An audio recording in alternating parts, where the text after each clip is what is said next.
Hi guys! Kita nyo yan? O, di ba? Hindi sa akin yan. Hindi ko alam na kung saan ako mag-start. Siguro dito na lang. Charot, sa hindi alam. Naka-ready na nga yung upuan mo eh. Hirap ng matangkad, guys. Ay, oo. Kaya nga may patungan ka eh. O, dali. Bilisan mo na yan. Punasan mo na. Bilis. Ang alikabok eh. Kasi araw-araw ka naglilinis dyan. Di mo naman kasi yan pinupunasan. Diba? Napakasipag mo. Ang galing-galing mo. Bilisan mo. Dali. Lipat ka sa kabila. Yan. Patong ka. Kaya ang tangkad mo. Yan, ayusin ang pagpunas. Uy, mabash ka niyan. May kamera, oh. Ayusin mo, auntie. Pati sa gilid, te. Yan. Tapos, punasan mo ng tuyo, te, para hindi lalagkit yung salamin. Ganyan. Ayusin mo.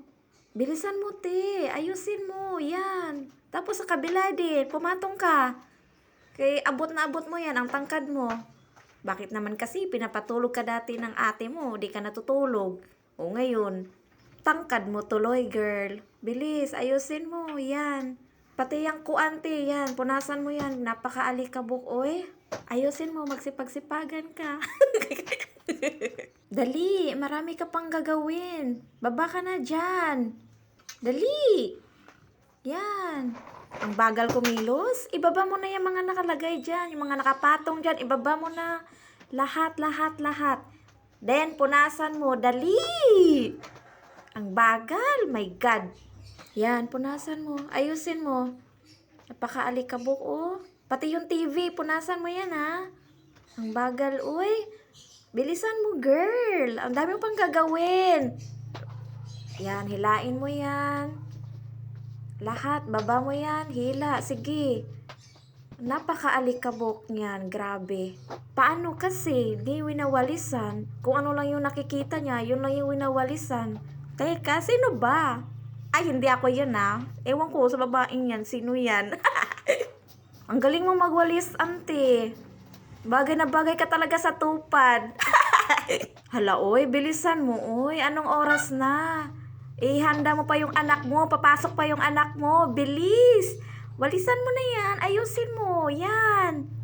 Hay, naku talaga, ang bagal. Magpunas ka na, yan, isa-isayin mo yan punas ha. Napaka-alikabok kasi. Nakakaloka. Kung hindi niya pa naisipan na mag-vlog, hindi to maglilinis ngayon, sigurado. Magwalis-walis lang yan siya dyan. Map, yan. 1, 2, 3, linis. O, diba? Ang sipag mo tingnan dyan, ante. Promise. Habang naglilinis siya dyan, no? Story time muna tayo, guys. Wow. May dumaan kasi na medyo may edad na. Nakita ko sa bintana, dumaan siya. Mukha siyang masipag. Malalaman mo talaga masipag yung tao, no? Kasi makikita mo sa itsura niya. Alam mo yun? Naalala ko yung tatay ko. Sobrang bait at napakasipag nun, guys, dati. Naalala ko lahat ng trabaho, talagang ginagawa niya kahit mahirap, kahit mainit, talagang ginagawa niya para sa amin. Umakyat siya ng puno ng niyog, alam mo yun, kahit napakataas na puno ng niyog, ay naiyak ako, ano ba yan? Hindi, wala to. Naalala ko lang kasi siya. Yan na nga. Alam mo yun, ang taas-taas ng puno ng niyog, inaakyat niya yun mag-isa. Tapos, syempre, kukunin yung mga bunga ng niyog, no? Tapos, siya lang din mismo gagawa nun para kukuprahin. Siya lang din magkukupra, ganun. Tapos, babayaran siya ng may-ari. Syempre, ano ba, Jack? Tapos, yung dahon pala ng niyog, guys, ano niya yon, kukunin niya din yon, tapos ibababad niya sa sapa dun sa amin, sa probinsya.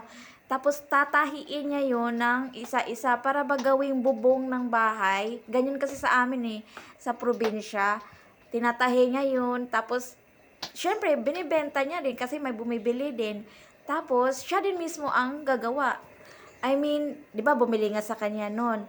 Tapos yung bumili sa kanya, yun din ang mag-uutos sa kanya na magtrabaho nga para palitan yung bubong. Kasi nga, mabait nga yung tatay ko na yun, tsaka ayaw niya ng bara-bara na trabaho. Kaya mga tao sa amin dati, no, gustong-gusto yun siya sa trabaho, o kahit saan. Kasi nga, masipag siya, tapos mabait. Ang problema lang talaga sa kanya guys, no, is lasinggero. Talagang lasinggero talaga yun. Uy, wala talagang araw na hindi yun nalalasing guys. Pero ganun pa man, kahit lasinggero siya, masasabi ko talaga na napaka-responsable niyang ama. Promise. Lahat, ginagawa niya lahat-lahat para lang sa amin na magkakapatid. Hindi nga siya nag-asawa ulit guys eh. Ang kwento dun sa amin guys, baby pa lang daw ako, umalis na yung mama namin. So, yung tatay ko lang napapalaki sa aming lahat, 9 kami magkakapatid. Biruin nyo yun, simula nung baby pa ako, hindi siya nag-aasawa ulit kasi nga, baka daw kapag wala siya, kasi nga araw-araw wala siya, di ba? Kasi nagtatrabaho siya, kung saan-saan siya nakakarating para lang magtrabaho, alam mo yun? Tapos, ayaw niya daw mag-asawa ulit kasi daw baka pag wala siya, baka daw sasaktan daw kami. O, di ba? Kami pa rin iniisip niya. Talagang napakabait niyang ama sa amin, guys. Hindi nga yun nananakit eh. Maliban sa akin. Ano daw? Hindi na nakita maliban sa akin. Hindi, kasi ako dati noon, kabataan ko, napakapasaway. Alam mo yun? Bobo-bobo, napakapasaway. Pero, alam mo, hindi naman niya ako totally sinasaktan. Alam mo yung pang, di ba nga, nagtatahi nga siya ng dahon ng niyog para sa panggawing bubong. So, yung panahin nun, anong tawag doon? Ang hirap man kasi magtagalog. Uy, basta yun na yun. Yun lang yung parang hinampasin nung sa akin na mahina lang naman. Ang dahilan nun, bakit niya ako nahampas nun or hinampas nun? Kasi nga, di ako pumasok sa school. Nahuli ako ng kapitbahay namin. Sinumbong ako sa kanya, syempre, di ba?